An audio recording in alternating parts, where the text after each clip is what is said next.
The challenge here is that Karlsruhe city is very near to Hardtwald, and water supply, for example, oxygen supplies and cool air, everything depends on the Hardtwald, and that actually motivates me to keep that forest alive and to keep that forest healthy.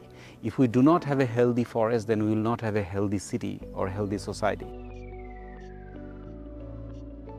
My name is Somidh Saha. I work as a research group leader at Institute for Technology Assessment and System Analysis at Karlsruhe Institute of Technology. We have randomly selected plots all over Karlsruhe's forest and also outside the city and also inside the city.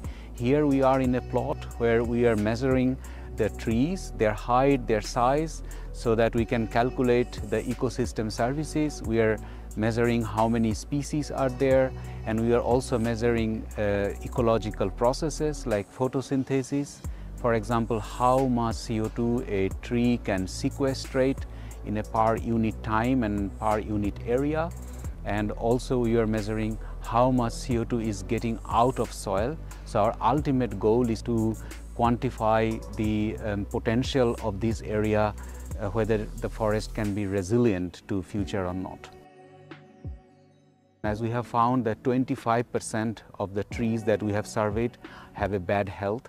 However, we also found that a lot of carbon and a lot of benefits these trees are providing. And this is a big problem of our time and of our region, that many trees near Karlsruhe city in the Hardtwald are actually dying. So in my opinion, we should not take a do-nothing approach, but we should give nature a chance, and at the same time we should intervene. We should have more diversity in the forest, like more species which are tolerant to future drought, and that is one of our main goal of research, to know which tree species can do better in the future and how to increase the biodiversity of the forest so that it can survive and become more resilient to climate change impact.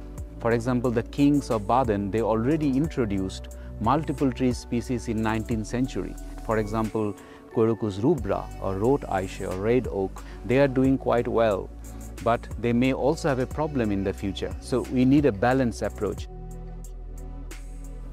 Sometimes I also feel very sad, because that's truth, that we are losing our trees in a very high rate. But as a scientist, I also see a hope.